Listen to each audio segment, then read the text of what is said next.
South India shopping mall లో block buster ఆషాఢం number 1 kilo sale.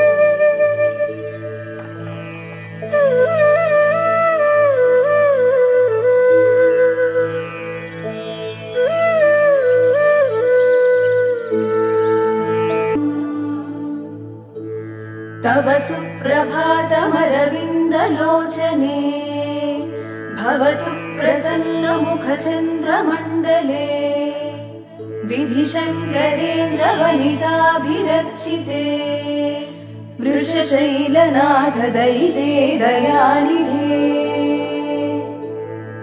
अत्र्यादिसप्तऋषयः समुपास्य सन्ध्याम् आकाशसिन्धुकमलानि मनोहराणि आदाय पादयुगमर्चयितुं प्रपन्नाः शेषाद्रिशेखर विभो तव सुप्रभातम् पञ्चाननाब्जभव षण्मुखवासवाद्याः त्रैविक्रमादिचरितं विबुधा स्तुवन्ति भाषापतिः पठति वासरशुद्धिमारात् शेषाद्रिशेखर विभो तव सुप्रभातम् ईषत्प्रफुल्लसरसीरुहनारिकेळपूगद्रुमादिसुमनोहरपालिकानाम् आवाति मन्दमनिलः सह दिव्यगन्धैः शेषाद्रिशेखर विभो तव सुप्रभातम् उन्मील्य नेत्रयुगमुत्तमपञ्जरस्थाः पात्रावसिष्ठकदळीफलपायसानि भुक्त्वा सलीलमधकेलिशुकाः पठन्ति शेषाद्रिशेखर विभो तव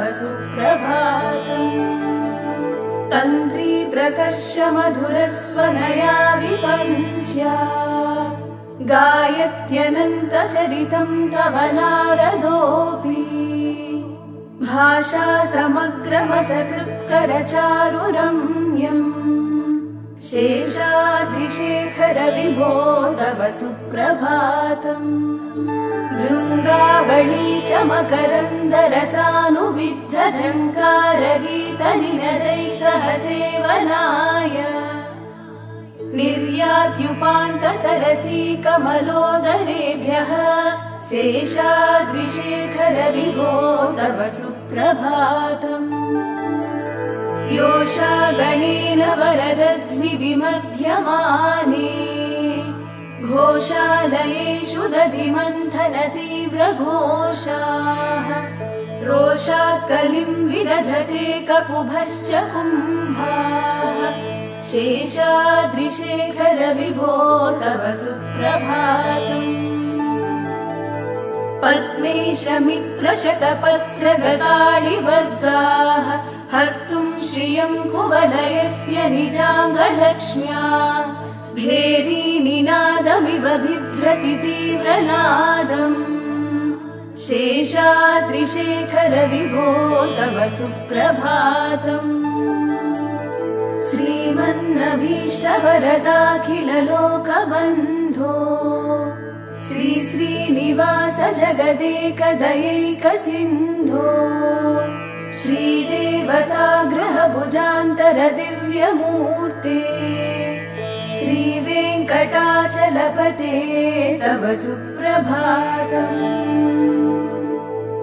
श्रीस्वामी पुष्करिणिकाप्लवनिर्मलाङ्गाः श्रेयोर्धिनो हरविरिञ्चि सनन्दनाद्याः द्वारे वसन्ति वरनेत्रहतोत्तमाङ्गाः श्रीवेङ्कटाचलपते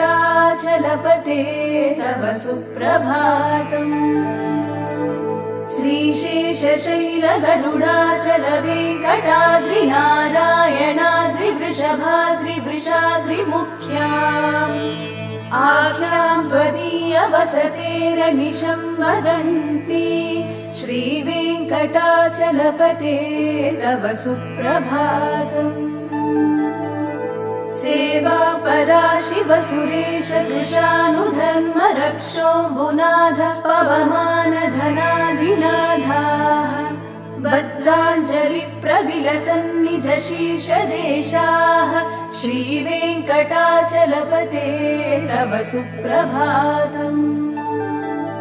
घाटीषु ते विहगराज मृगाधिराज नागाधिराज गजराज हयाधिराजाः स्वस्वाधिकारमहिमाधिकमर्दयन्ते श्रीवेङ्कटाचलपते तव सुप्रभातम्।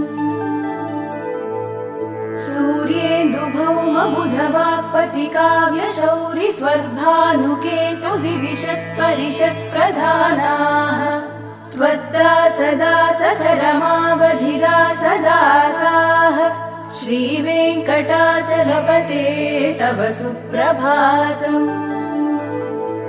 त्वत्पादधूलिभरितस्फुरितोत्तमाङ्गाः स्वर्गापवर्गनिरपेक्ष निजान्तरङ्गाः कल्पागमाकलनयाकुलतां लभन्ते श्रीवेङ्कटाचलपते तव सुप्रभातम्। त्वद्गोपुराग्रशिखराणि निरीक्षमाणाः स्वर्गापवर्गपदवीं परमां श्रयन्तः मर्त्या मनुष्यभुवने मतिमाश्रयन्ते श्रीवेङ्कटाचलपते तव सुप्रभातम्। श्रीभूमिनायक दयादिगुणामृताब्धे देवादिदेव जगदेक शरण्यमूर्ते श्रीमन्ननन्त गरुडादिभिरर्चिताग्रे श्रीवेङ्कटाचलपते तव सुप्रभातम्। श्रीपद्मनाभ पुरुषोत्तम वासुदेव वैकुण्ठमाधव जनार्दन चक्रपाणे श्रीवत्सचिह्न शरणागत पारिजात श्रीवेङ्कटाचलपते तव सुप्रभातम्। कन्दर्पदर्पहर सुन्दर दिव्यमूर्ते कान्ताकुचाम्बुरुह कुट्मललोल दृष्टे कल्याण निर्मल गुणाकर दिव्यकीर्ते श्रीवेङ्कटाचलपते तव सुप्रभातम्। मीनाकृते कमठकोल नृसिंहवर्णिन् स्वामिन् परश्वत तपोधन रामचन्द्र शेषांश राम यदुनन्दन कल्किरूप श्रीवेङ्कटाचलपते तव सुप्रभातम्। येलालवङ्गघनसार सुगन्धितीर्थम् दिव्यं वियत्सरिति हेमघटेषु पूर्णम् धृत्वाद्यवैदिकशिखामणयः प्रहृष्टाः तिष्ठन्ति वेङ्कटपते तव सुप्रभातम्। भास्वानुदेति विकचानि सरोरुहाणि सम्पूरयन्ति निनदैः ककुभो विहङ्गाः श्रीवैष्णवाः सततमर्थितमङ्गलास्ते धामाश्रयन्ति तव वेङ्कटसुप्रभातम्। ब्रह्मादयः सुरवराः समहर्षयस्ते सन्तः सनन्दन मुखास्वदयोगिवर्याः धामान्तिके तव हि मङ्गलवस्तु हस्ताः श्रीवेङ्कटाचलपते तव सुप्रभातम्। लक्ष्मीनिवास निरवद्य गुणैकसिन्धो संसारसागर समुत्तरणैकसेतो वेदान्त वेदान्तवेद्य निज वैभव भक्तभोग्य श्रीवेङ्कटाचलपते तव सुप्रभातम्। लक्ष्मीनिवास निरवद्य गुणैकसिन्धो संसारसागर समुत्तरणैकसेतो वेदान्तवेद्य निज वैभव भक्तभोग्य श्रीवेङ्कटाचलपते तव सुप्रभातम्। इत्थं वृषाचलपतेरिह सुप्रभातम्। ये मानवाः प्रतिदिनं पठितुं प्रवृत्ताः तेषां प्रभातसमये स्मृतिरङ्गभाजाम् प्रज्ञां परार्थसुलभां परमां प्रसूते। इत्थं वृषाचलपतेरिह सुप्रभातम्।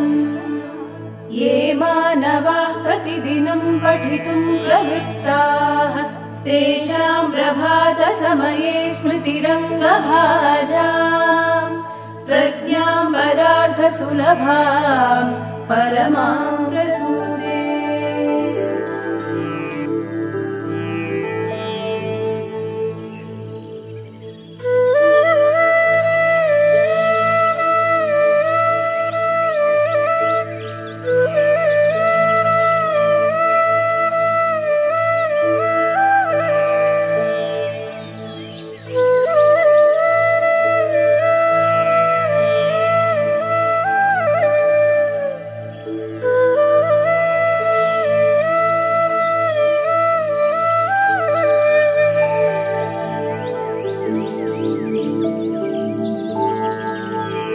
कमलाकुचूचुककुङ्कुमतो नियतारुणितातुलनीलतनो कमलायतलोचनलोकपते विजयी भव वेङ्कटशैलपते। स चतुर्मुख षण्मुख पञ्चमुख प्रमुखाखिल दैवतमौलिमणे शरणागतवत्सल सारनिधे परिपालय मां वृषशैलपते। अतिवेलतया तव दुर्विषहैरनुवेलकृतैरपराधशतैः भरितं त्वरितं वृषशैलपते परया कृपया परिपाहि हरे। अधिवेङ्कटशैलमुदारमते जनताभिमताधिकदानरतात् परदेवतया गदितान् निगमैकमलादयितान् परं कलये।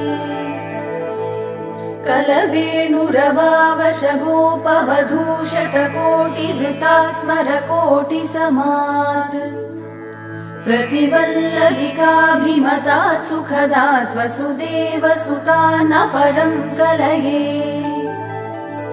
अभिरामगुणाकरदाशरथे जगदेकधनुद्धर धीरमते रघुनायक राम रमेश विभो वरदो भवदेव दयाजलधे। अवनीतनया कमनीयकरं रजनीकर चारुमुखाम्बुरुहम् रजनीचर राजतमो मिहिरं महनीयमहं रघुराममये। सुमुखं सुहृदं सुलभं सुखदं स्वनुजं च सुकायममोघशरम् अपहाय रघूद्वहमन्यमहं न कथञ्चन कञ्चन जातु भजे। विना वेङ्कटेशं ननाथो ननाथः सदा वेङ्कटेशं स्मरामि स्मरामि।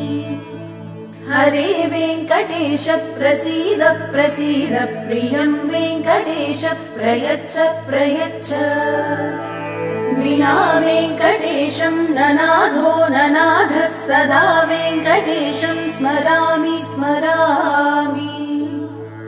हरे वेङ्कटेश प्रसीद प्रसीद प्रियं वेङ्कटेश प्रयच्छ प्रयच्छ। अहं दूरतस्ते पदाम्भोजयुग्मं प्रणामेच्छयागत्य सेवां करोमि।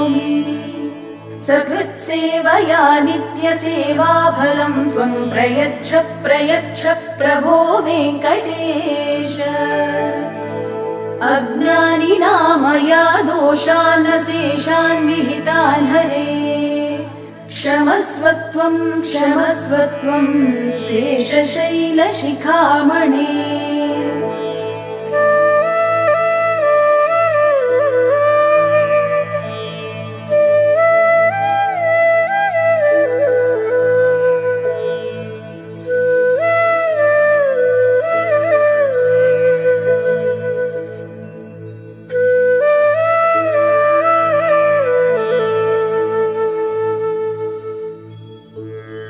ईशानां जगतोऽस्य वेङ्कटपतेर्विष्णोः परां प्रेयसी तद्वक्षस्थलनित्यवासरसिकां तच्छान्तिसंवर्धिनी पद्मालङ्कृतपाणिपल्लवयुगां पद्मासनस्तां श्रियं वात्सल्यादिगुणोज्ज्वलाम्। నిజంగా ప్రస్తుతం ఉన్నటువంటి సమాజం దేనికి ప్రయారిటీ ఇస్తుంది? ఆర్థిక సంబంధాల చుట్టూ మాత్రమే తిరుగుతుంది. మళ్ళీ ఎన్నికలంగానే చాలా విరక్తి కలుగుతుంది. మంచి అనిపిస్తుంది కదా, లేడీస్ కూడా ఛాలెంజింగ్ జాబ్స్ చేసినప్పుడు చాలా బాగుంటది. ఫుడ్ డెలివరీ ఇవ్వటానికి వెళ్ళినటువంటి డెలివరీ బాయ్ అనిల్ పై కళ్ళ ముందు పెళ్ళండి